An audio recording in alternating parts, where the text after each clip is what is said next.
On this broadcast, we often refer to another radio show that nobody listens to because, well, we didn't want to give that show credit for anything since it was our rival, albeit a friendly one. Well, today, nobody listened to that show. Nobody could because it didn't air.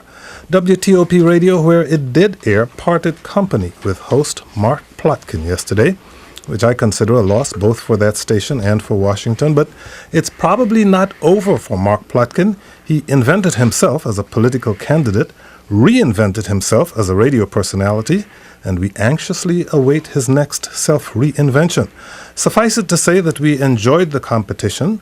I continue to alternately enjoy and tolerate his company, and colleagues like Tom Sherwood and Patrick Madden get Mark Plotkin even when he's not speaking to them.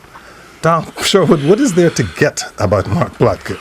Well, you know, if the people in the city had as much passion as Mark has, we would be a better place. There might be more disruption, but we would be a better place. You know, I'm one of the people Mark stopped speaking to when he thinks I offended him. I have to interrupt.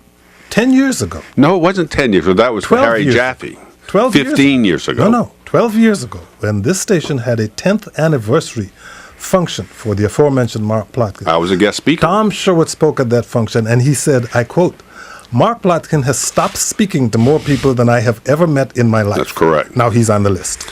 That's right. I'm on the list because I embarrassed him at a bar association luncheon when he started telling stories about Tip O'Neill, and I looked out in the audience and I saw no recognition at all of who Tip O'Neill is.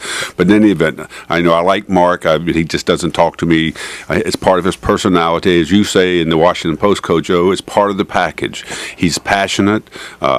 Unfortunately, he got to be pretty aggressive in the way he would curse and scream at people both in the newsroom and else places. And I don't know why TOP did it. I don't know the precipitating event that caused it. I do know that TOP is ramping up to fight back this other news station that's on CBS the air station now. is coming.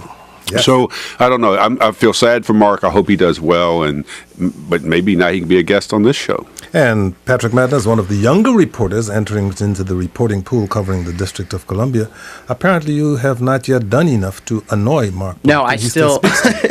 No, I love talking to Mark. I once, just a couple weeks ago, drove back from an event in Ward 8 with him, and he knows more about the history of voting rights in this town, and he was telling me all this stuff from the 70s, the 80s and on, and it was just, it's a real loss because he really, especially at these mayoral press conferences, it can get annoying to us reporters who want to ask other questions, but he really keeps public officials in this town honest when it comes to these issues. An encyclopedic memory for anything that happened before 1965.